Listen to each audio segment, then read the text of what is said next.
제14장. 지혜로운 여인은 자기 집을 세우되 미련한 여인은 자기 손으로 그것을 허느니라. 정직하게 행하는 자는 여호와를 경외하여도 패역하게 행하는 자는 여호와를 경멸하느니라. 미련한 자는 교만하여 입으로 매를 자청하고 지혜로운 자의 입술은 자기를 보전하느니라. 소가 없으면 구유는 깨끗하려니와 소의 힘으로 얻는 것이 많느니라. 신실한 증인은 거짓말을 아니하여도 거짓 증인은 거짓말을 뱉느니라. 거만한 자는 지혜를 구하여도 얻지 못하거니와 명철한 자는 지식 얻기가 쉬우니라. 너는 미련한 자의 앞을 떠나라. 그 입술에 지식이 있음을 보지 못함이니라. 슬기로운 자의 지혜는 자기의 길을 아는 것이라도 미련한 자의 어리석음은 속이는 것이니라. 미련한 자는 죄를 심상히 여겨도 정직한 자 중에는 은혜가 있느니라. 마음의 고통은 자기가 알고 마음의 즐거움은 타인이 참여하지 못하느니라. 악한 자의 집은 망하겠고 정직한 자의 장막은 흥하리라. 어떤 길은 사람이 보기에 바르나 필경은 사망의 길이니라. 웃을 때에도 마음에 슬픔이 있고 즐거움의 끝에도 근심이 있느니라. 마음이 굽은 자는 자기 행위로 보응이 가득하겠고 선한 사람도 자기의 행위로 그러하리라. 어리석은 자는 온갖 말을 믿으나 슬기로운 자는 자기의 행동을 삼가느니라. 지혜로운 자는 두려워하여 악을 떠나나 어리석은 자는 방자하여 스스로 믿느니라. 노하기를 속히 하는 자는 어리석은 일을 행하고 악한 계교를 꾀하는 자는 미움을 받느니라. 어리석은 자는 어리석음으로 기업을 삼아도 슬기로운 자는 지식으로 면류관을 삼느니라. 악인은 선인 앞에 엎드리고 불의한 자는 의인의 문에 엎드리느니라. 오늘 본문은 지혜로운 자와 어리석은 자의 차이점을 여러 가지 주제로 나누어 설명하고 있습니다. 지혜로운 자와 어리석은 자의 차이점을 6가지 주제로 나누어 살펴보도록 하겠습니다. 지혜로운 자와 어리석은 자의 첫 번째 차이점은 정직함입니다. 2절입니다.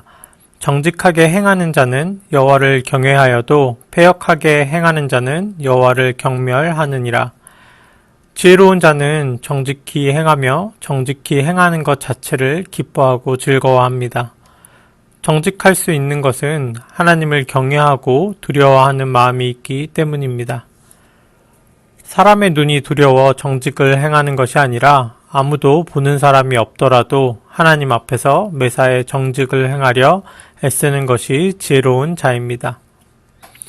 정직함은 공의의 하나님의 성품에 참여하는 것입니다.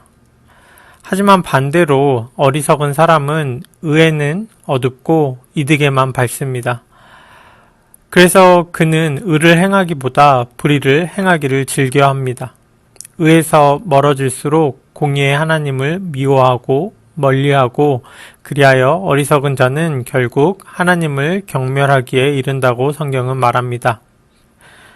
지혜로운 자와 어리석은 자의 두 번째 차이점은 입술입니다. 3절입니다.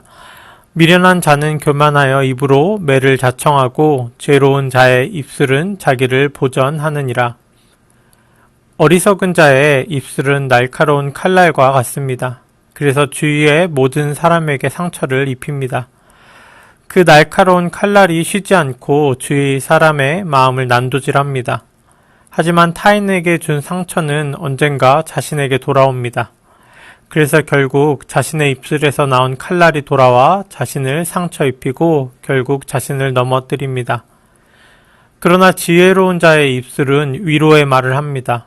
상처 입은 자의 마음을 위로하는 말, 화평케 하는 말을 합니다.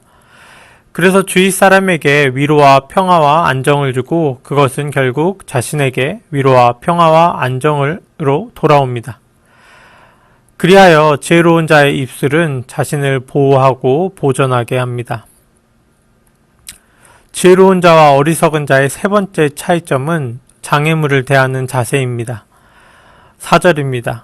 소가 없으면 구유는 깨끗하려니와 소의 힘으로 얻는 것이 많으니라. 동물을 키워보신 분은 알겠지만 정말 손이 많이 갑니다. 저희 집에도 작은 육지 거북이가 한 마리 있는데 먹이 주는 것, 집을 정결케 유지하는 것, 씻기는 것, 산책시키는 것 등등 정말 손이 많이 갑니다. 전 손바닥만한 거북이를 돌보는 것도 일이 많은데 소와 같이 큰 가축을 키우는 것은 어떻겠습니까? 소를 키우지 않으면 힘은 들지 않겠지만 소를 통해 얻는 이득 또한 얻지 못하는 것입니다. 지혜자는 어려움이 닥쳤을 때 눈앞에 닥친 어려움에 압도되지 않습니다. 지혜자는 어려움을, 장애물을 뛰어넘었을 때 오는 유익을 봅니다. 희생과 수고가 뒤따르지만 그것을 이겨냄으로 얻게 되는 유익이 그 희생과 수고보다 훨씬 크다는 것입니다. 그러나 반대로 어리석은 자는 앞에 놓인 장애물만 보고 장애물 너머에 있는 유익은 보지 못합니다. 그래서 어려움이, 장애물이 생겼을 때 희생과 수고가 아닌 포기와 회피를 선택합니다. 그러므로 장애물 뒤에 있는 유익 또한 얻을 수 없습니다. 지혜로운 자와 어리석은 자의 네 번째 차이점은 신실함입니다. 5절입니다. 신실한 증인은 거짓말을 아니하여도 거짓 증인은 거짓말을 뱉느니라. 어리석은 사람은 모든 진실을 거짓으로 바꾸기를 좋아합니다. 그래서 사람과 사람 사이를 이간하고 분열시킵니다. 하지만 지혜로운 사람은 신실합니다. 바른 말을 하며 자신에게 불이익이 있을지라도 거짓이 아닌 신실한 증인이 되려 했습니다. 지혜로운 자의 신실함은 사람과 사람을 화합하게 하며 서로 믿을 수 있는 환경과 분위기를 만들며 하나님이 기뻐하시는 하나됨을 이루려 노력합니다. 지혜로운 자와 어리석은 자의 다섯 번째 차이점은 지식입니다. 6절입니다.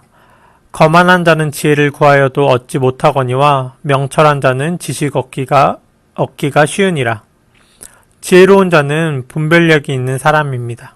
어떤 일이 벌어졌을 때 하나님의 말씀을 의지하며 상황을 주의 깊게 살핍니다. 그래서 그 상황 가운데 하나님이 주시고자 하는 교훈을 발견합니다. 하지만 어리석은 사람은 분별력이 없어 상황을 주의 깊게 살피지 못합니다. 그는 눈앞에 보이는 것만 보고 그 이상은 생각하지 않습니다.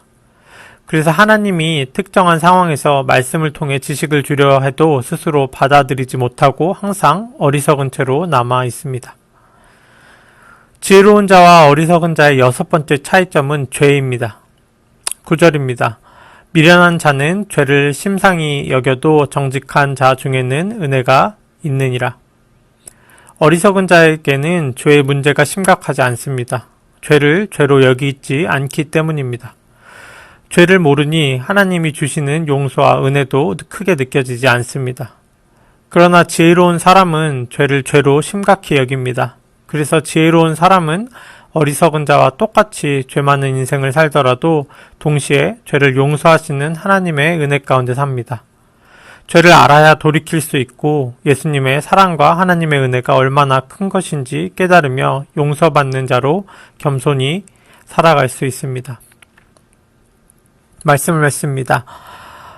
잠언은 지혜의 기준을 하나님께 두고 있습니다. 하나님을 경외하는 것, 하나님을 알아가는 것이 곧 지혜입니다. 하지만 어리석음은 하나님을 인정하지 않는 것, 하나님에게서 멀어져 가는 것을 의미합니다. 우리의 매일의 삶이 어리석음을 쌓는 것이 아니라 하나님을 더 깊이 알아가는 지혜를 쌓는 제자 침례교회 되기를 축원드립니다. 기도드리겠습니다. 사랑과 은혜가 풍성하신 주님, 저희 삶 가운데 어리석은 자의 모습이 있다면 깨닫고 돌이키기 원합니다. 그리고 돌이키는 자마다 지혜의 삶을 살기 원합니다. 정직하며 입술을 다스리며 어려움을 극복하며 신실하며 분별하며 죄를 죄로 여기는 지혜자의 삶을 살 수 있도록 인도하여 주시옵소서. 모든 것 감사드리며 살아계신 예수 그리스도의 이름으로 기도드렸나이다. 아멘.